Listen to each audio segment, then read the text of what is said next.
So thank you both for coming together for this conversation that is definitely necessary. Dr. Yan, I'd like to introduce you to John Burns.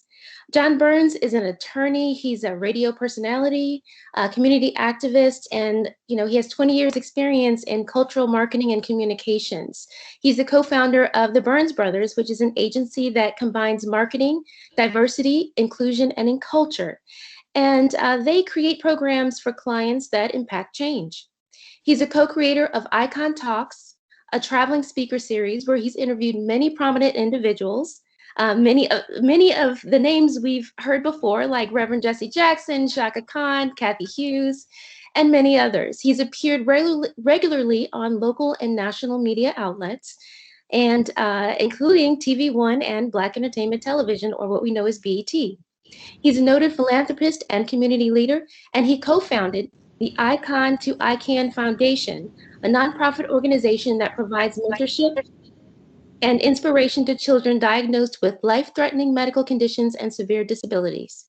And most importantly, Dr. Yant, he sits on the Mid-Atlantic Board of the U.S. Fund for UNICEF and is active within the American Diabetes Association, the National Association of Black Journalists, and the National Association for the Advancement of Colored People, or the NAACP. John, welcome so much to the conversation.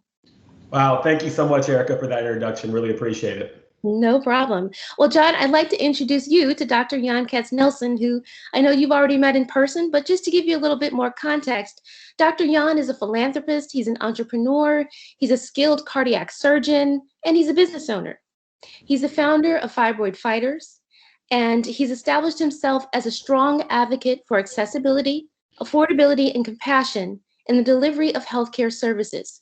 He co-founded the USA Clinics Group with his wife, Dr. Flora Katsnelson, who is also a physician and encompasses USA Fibroid Centers, USA Vein Clinics, USA Vascular Centers, and USA Oncology Centers.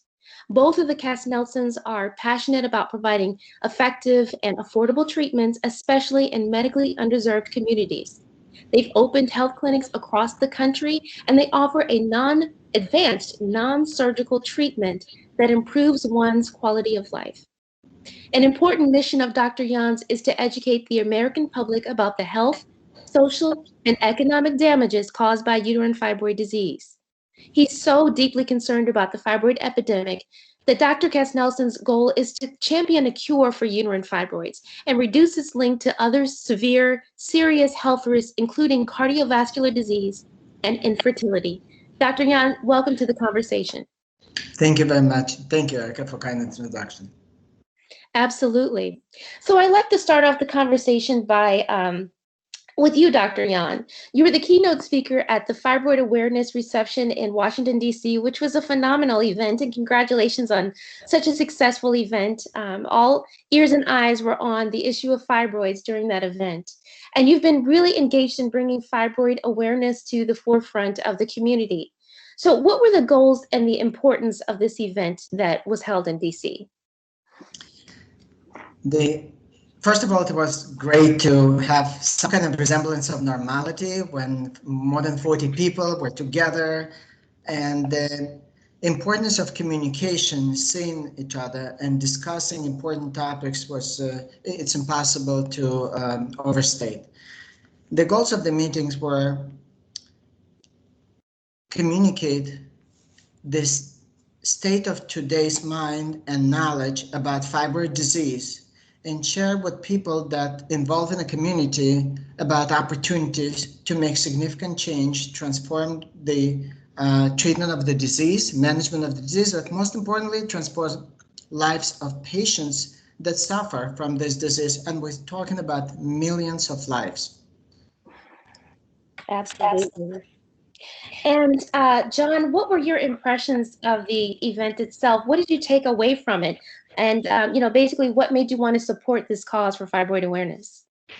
Yeah, no, Erica. So yeah, thank you again for having me today. I think a number of different things. I think to Dr. Jan's point, the event was unique in the sense that we hadn't come together with a large group of people in a very, very long time. So it was great to get out and really connect with people. And for me personally, anything to do with educating and engaging people around health issues is obviously very, very important to me. And especially, I took away the the volume of women that are affected by fibroids. I had no idea it affected that many women. And also just the importance of men speaking up and engaging their community as well around women's health is optimally important to me. And so I just learned so much talking to Dr. Yan, talking to the other guests as well. And I've actually began to educate my peers, my family around the importance of really engaging around their health, empowering them around their health, and just the unique things that fibroids, some of the medical conditions and some of the other things that can lead to, whether it be psychological, relationship stuff. There's so many things that come as a result of fibroids. And so I learned so much.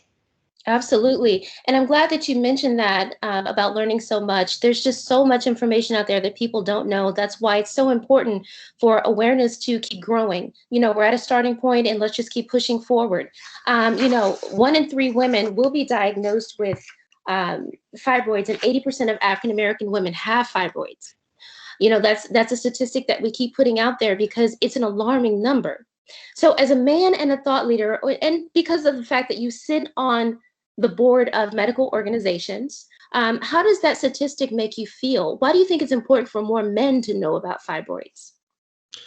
Great question, Erica. It's more important for men to know about fibroids because it affects our mothers, our sisters, our aunties, and obviously women are so ingrained in the fabric of family. So if women's health is at issue and women's health is at risk, that means everybody's health is at risk. And so we must, as men, we must be vocal, we must stand up, we must engage, we must advocate on behalf of our sisters, our mothers, our aunties, because we're all collectively in this together. And that's why I've always been a voice for change. I've always been a voice for mobilization. And I've always served as kind of an advocate to represent and speak on behalf of marginalized communities. I know that's Dr. Yan's passion as well, too, because I think his focus is really getting into medically underserved communities and making a difference. And so for me, whether it be the organizations I work with, the companies I own, or any of the work I do, it's all about giving a voice to the voiceless.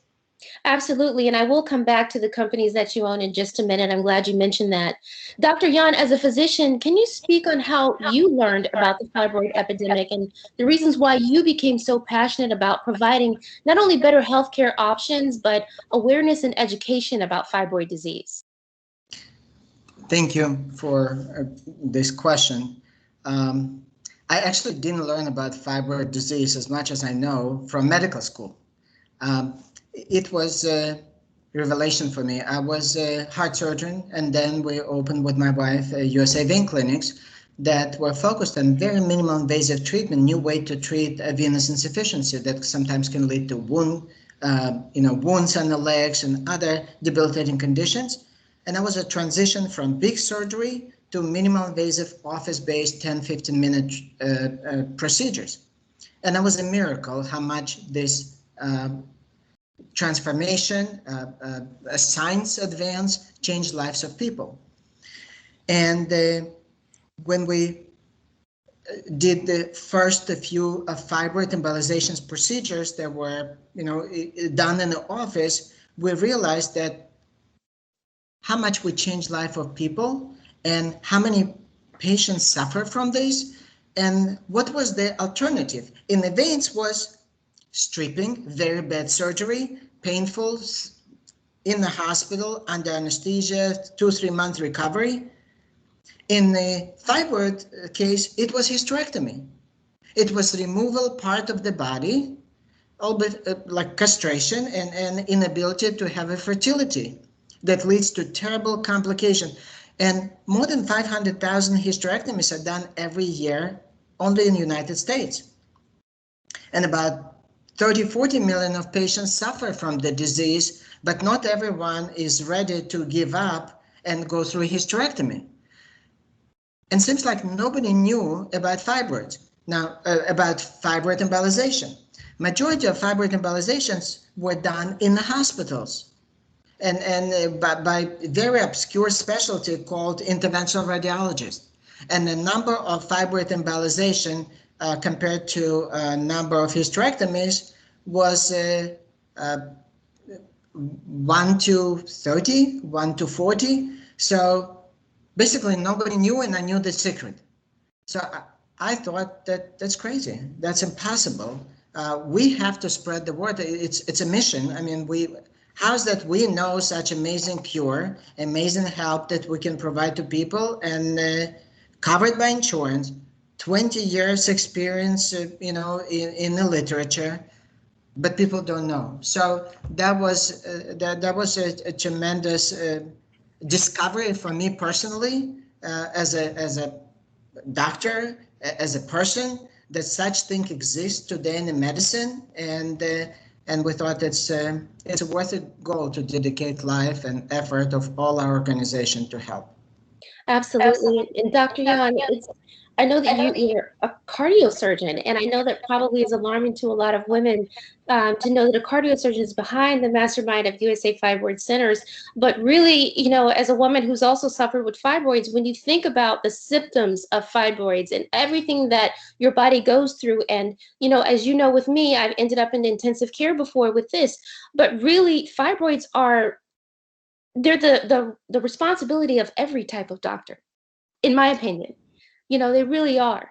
Of course, and I think if we'll bring more awareness, it will become a regular quality measures. Like we know that weight is not good, right?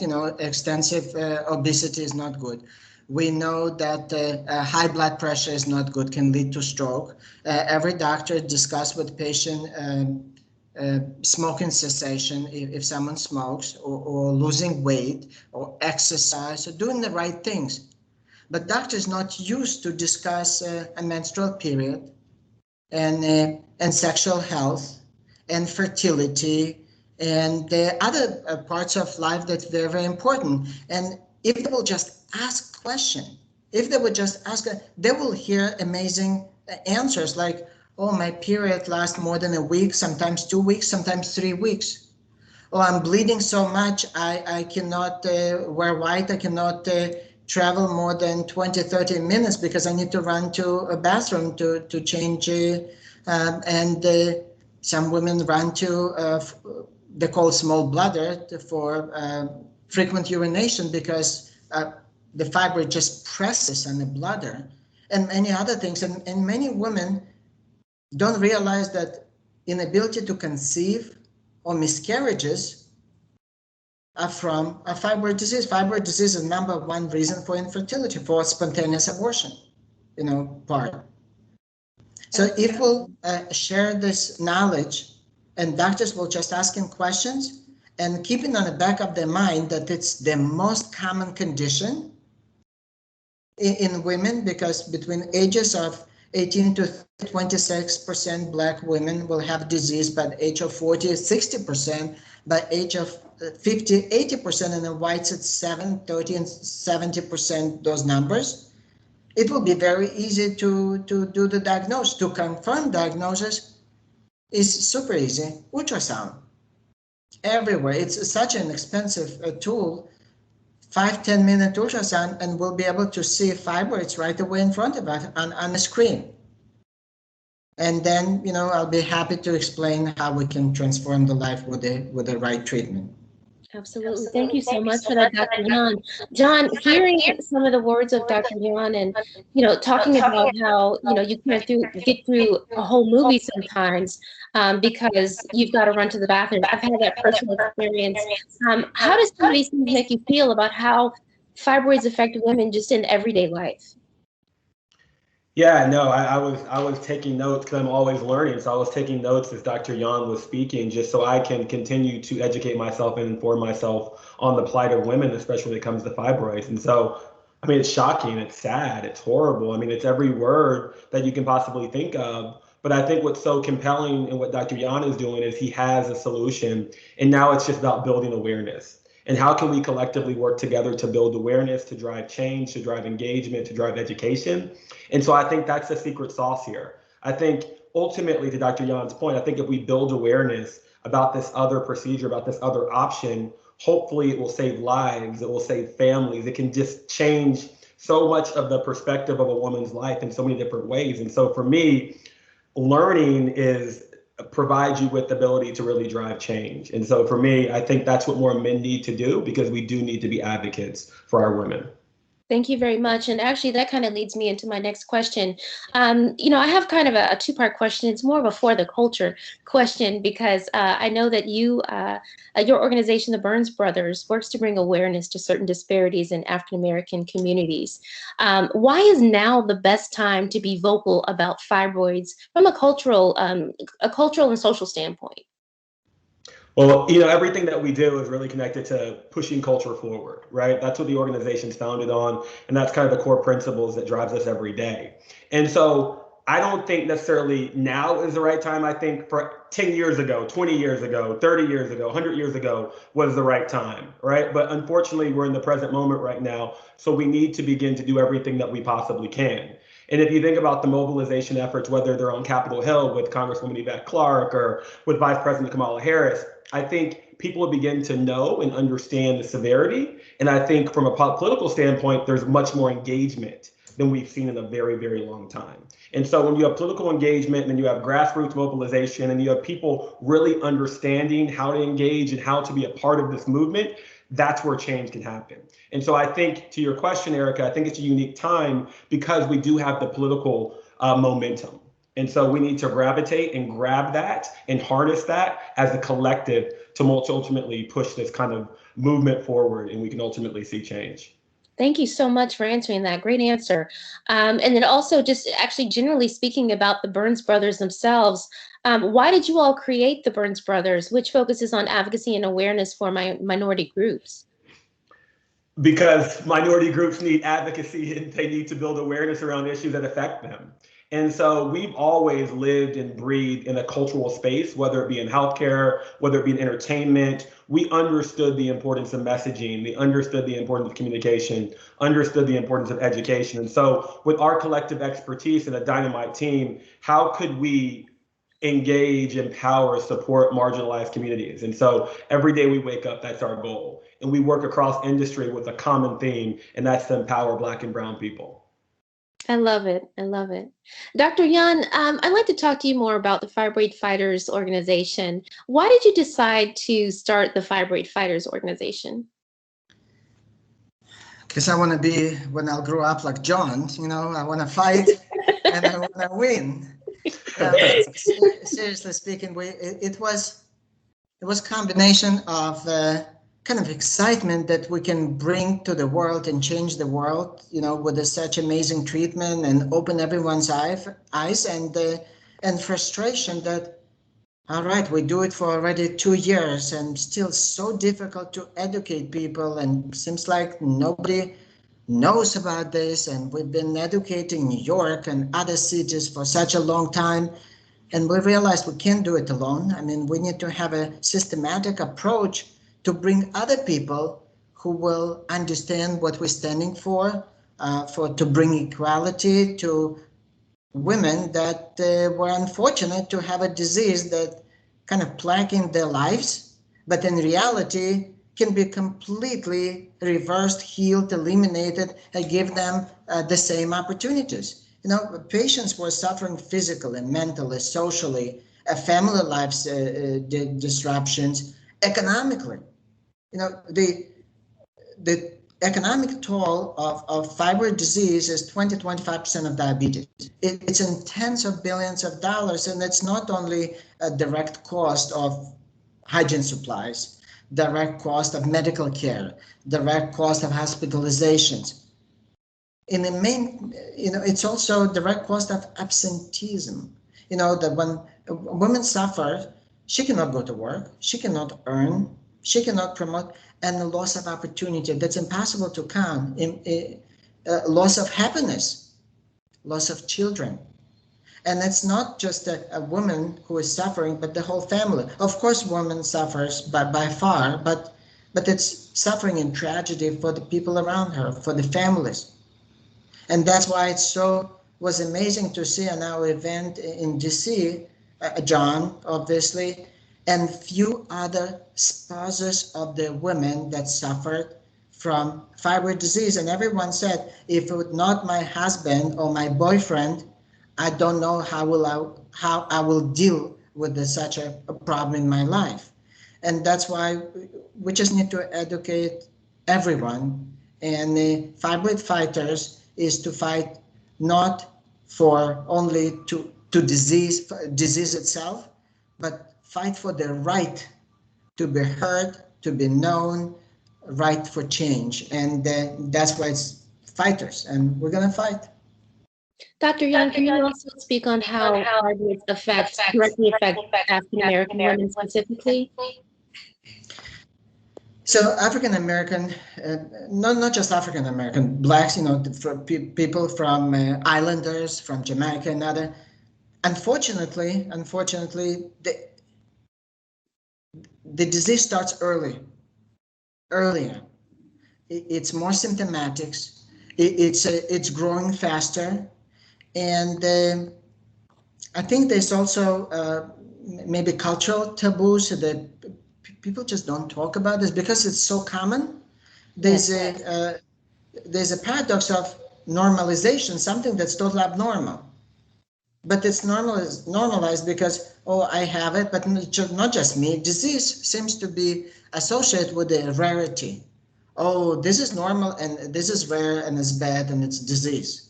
It's very difficult to accept the fact that disease can be a common condition, that not just me, but almost everyone around me suffered. Definitely in my family, mom, sister, aunt, everyone, grandma, everyone suffered. And by the way, we're all, scared from hysterectomy, and that's the only thing we know.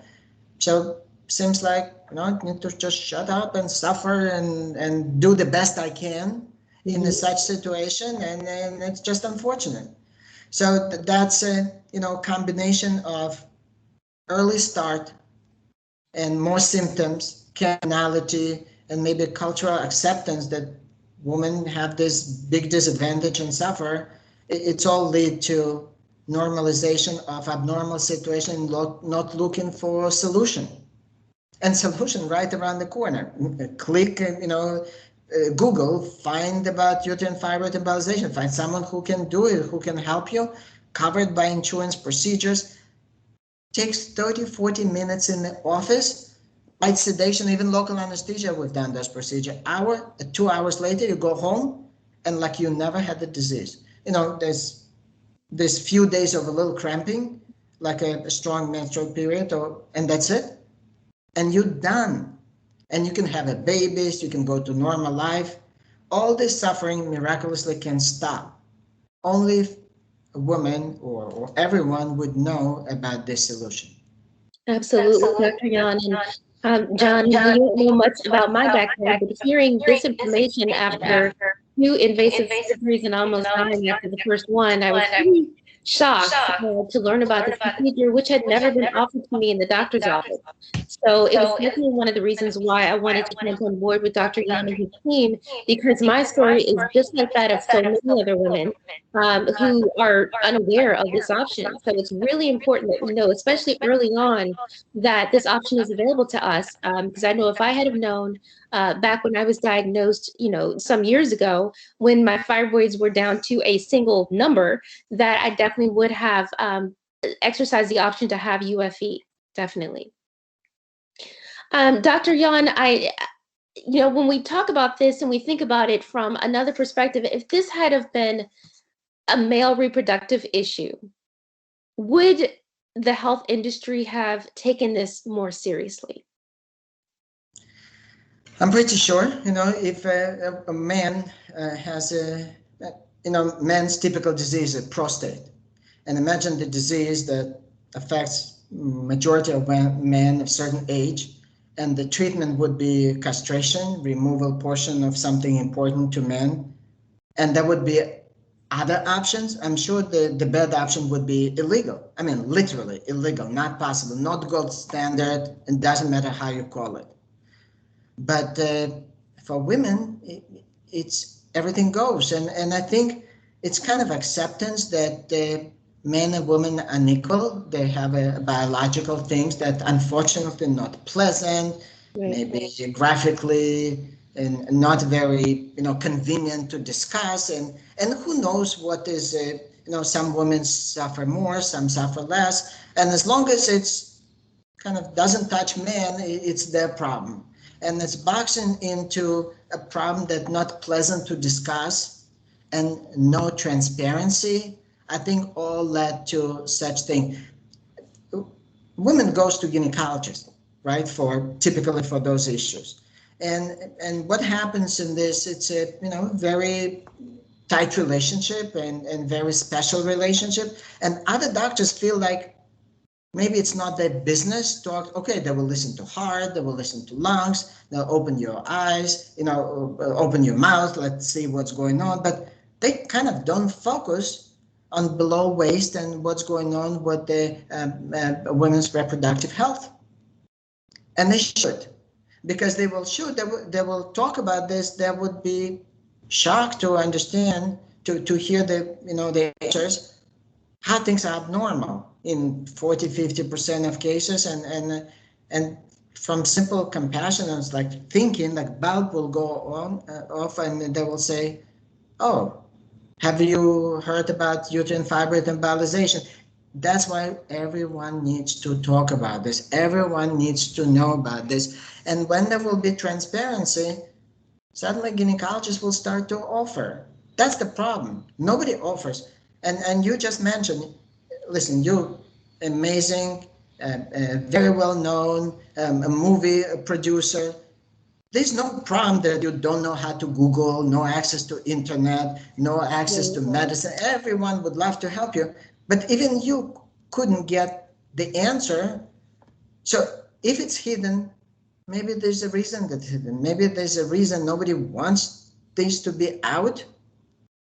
So I think bringing transparency, bringing it up, talking about this, it's just a mission. We have to do it. Fibroid Fighters, and not just for women, but men. And John, it was amazing that you join us, and hopefully you'll make a big difference. Teach me and us how to be more effective in the communities, with the grassroots. And I know your mom is a doctor. I'm sure you probably want to be a doctor. I'm kidding, but but you became a lawyer. It's okay. It's all right.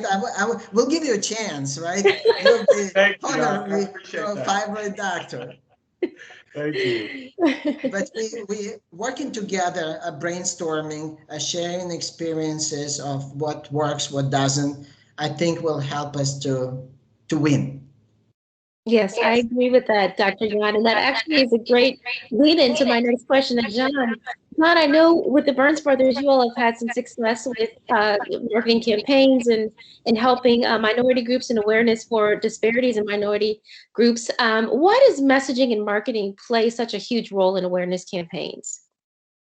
Yeah, no, great question, Erica, and thank you for sharing your story. I think it's important that you're a part of this movement because you can relate to it so closely. So thank you for your service and changing lives and sharing that. So I think marketing and messaging, because that's how you reach people, right? And that's how you engage people. And I think every audience and every target community you're trying to reach, they listen to different types of messaging. And so I think to be really effective, you have to understand how to effectively engage that target demographic. And I think if you really want to institute change, you have to go and reach people where they are. And so what we really focus on is a multi-channel approach to everything we do. While you might do some in-person events, you also have to open it up to a larger community engagement, while you also have to do really targeted messaging online where these people are. And so it's a really kind of comprehensive strategy to make sure you have multiple touch points to really engage, educate, and build awareness. And so for us, we work with a lot of healthcare organizations who are really trying to help build awareness in multicultural communities. And so what we've kind of really harnessed is the power of multi-touch points, really understanding the messaging that relates to this demographic, and ultimately curating that in a specific way where it's effective and it's impactful and really moves the needle. Absolutely. When I think of, slogans or catchphrases or things that truly reach African-American women, I reflect back on to the speech I gave at the DC event. When I think about those phrases that I know that I've said myself, and I've heard from other women, like, no one ever told me, I wish I knew, I can't believe there's so many of us, and I just suffered in silence. Those are that's from my heart. That those are phrases that I know that I have struggled with in the past 12 years with my fibroid journey. And I know that the Fibroid Foundation has also come up with some amazing phrases like "Don't Suffer," like the "Don't Suffer" campaign. Dr. Yan, why was it important for you to advocate for women in creating marketing campaigns like "Don't Suffer"? That's what we want. I mean, we have a magical tool, magical pill, magical procedure that can alleviate the whole difference between normal life, successful life. We live once. It's critically important. Everyone wants for himself, herself, definitely for kids, to have the best life possible, human can have, pursue happiness. It's normal. It's almost thinking that it's like a right to breathe or drink. But in reality, those common diseases that they affect our life, they limit and bring a very big difference between what's possible, what's not. And if we know that you can eliminate the difference and bring someone back 100% of opportunity, we need to spread the word. Now, when we talk to people, it's not just the same words mean different things for different people in different portion of their life. And I think we decide to start "Don't Suffer," maybe not with many other approaches. "Don't Suffer" because it's in essence a call for action. Stop. I mean, it's possible. It's absolutely real, and don't continue suffer because it just doesn't make any sense. So "Don't Suffer," it's a call for action, call for learning, call for education, call for helping yourself and others. And I think it's just opening of conversation about such important topics, and so people will be comfortable to talk. And hopefully, listen, we talking about fibroids because it's such an amazing opportunity to help and tens of millions of women just in this country. But sure, I have no doubts that many other conditions that people suffer in silence, and maybe other breakthrough in the medicine that I personally don't know yet. I mean, and many people don't know yet. So it's just the beginning of this a journey that tackling most common disease to the point of healing them, eliminating. It's not just malaria or infection disease. If we'll tackle and eliminate effect of fibroid disease, that would be great. Absolutely possible. Nothing needs to be new, unknown, impossible. Possible, covered by insurance, available. Doctors know, interventional radiologists know how to do that. We just need patients to understand, I don't want to suffer anymore. That's it. Thank you so much, Dr. Yan. Kind of wrapping things up and bringing it to a close, Yan, I want to ask you, what advice can we give to men when it comes to engaging with the women in their lives who are suffering from fibroid tumors? What are some of the ways that we can help them feel more comfortable with the situation and what's going on? I'd be happy to answer first. So, okay, thank you. I think for men, the most important thing is be a friend and listen and try to help. I mean, that's support. Man is in a family or a relationship is a source of strength and support and security. And it's not just, I don't know, physical or like heavy groceries or, good driver or, making money. It's emotional support, it's a fatherhood, it's many things. One of the things is also listen to a women's spouse and understand what can we do to make their life better. And obviously a man in a family, man in a relationship, or man in a family when mother, sister, everyone suffer from fibroid disease, it's impossible to hide. I mean, man knows. So if man knows that women suffers from something like this, Google, suggest your help, be educated. If woman suffers from, God forbid, breast cancer, man knows what to do, right? Oh, let's call doctor. Let's say, oh, did you do your mammogram? Did you do what you need to do? So men knows about many conditions that women can suffer, but not fibroid yet. And that's the most common thing. So that's what men can do for every woman. Absolutely. John, do you agree with that? And is there anything else that you'd like to add? Yeah, no, a couple of things. So I definitely agree with Dr. Yan. I think he's spot on. And I think he mentioned something earlier too, which I think is important to kind of even amplify more. The importance of making these conversations internal to the family, something that happens regularly. I know Black and Brown communities oftentimes we don't talk about health. We don't have these conversations. We don't talk about family medical history. We don't even begin to have those type of conversations. And so how do we collectively build that level of internal transparency in the family where these conversations are normal? Number one, I think it's very, very important.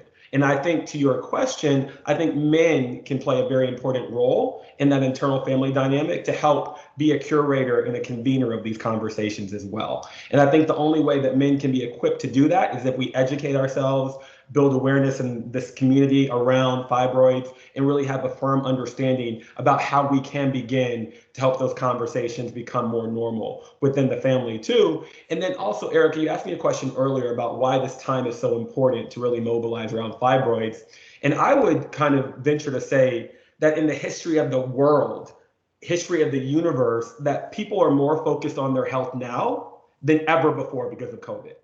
So if people are focused on their health now, how can we unfortunately leverage this moment, which is a very unfortunate moment, but I think there's some good that we can take place out of this moment of people being focused on their health and really begin to amplify these issues around fibroids too. Absolutely. And speaking from the male support standpoint, I know that I have a supportive husband who's gone through this journey with me, toward the latter end of the journey with me, for so long, and he's just been a rock for me. A woman who's dealing with these issues, who doesn't know what's going on with her body sometimes, even though she knows she has fibroids, yet, feeling so weak that she feels like she has to go to the ER. It definitely helps to have someone supportive with you who may not understand your pain physically, but understands that you're dealing with something so horrendous, mentally, emotionally, that they are there for you. So it's imperative that we have the conversation about the male support system, just understanding that, you're dealing with something that you feel like you have no control over. So the men in our lives definitely play a critical role in keeping our mental stability together and just kind of being there as a rock for us while we're going through this, however long we have to go through this. So I just want to just say thank you so much for your input and for bringing this perspective, which often is overlooked when it comes to the fibroid conversation. I believe that through your work with the Burns brothers, that there's definitely something there to be explored when it comes to fibroid awareness, when it comes to growing this conversation, and when it comes to making change. So John, thank you so much for joining us today. Well, thank you all for having me. I'm obviously a big supporter of the work that you're doing, and I'm here to make an impact and stand side by side in this journey. So thank you all. No problem. Dr. Yan, thank you so much for your perspective as well. As always, we appreciate what you're doing and what you bring to the table and the change that comes through your work with so many women in the centers that you service every day. Thank you very much, Eric. And you had great questions, and thank you. Every time when you ask me a question, I learn. Bringing John, that's definitely, John will be, that's it. That will be 50% of your job, because I think your experience and passion, it will definitely make tremendous difference. Your mom, doctor, will be very proud of you. Thank you. Dr. John, I will relay that to her. I need some brownie points with her right now anyway. So no, I'm just joking. No, I really appreciate that, Dr. Yan. Thank you so much. I'm so glad we met, that you came to our DC event. No, thank you. Thank you both. Take care.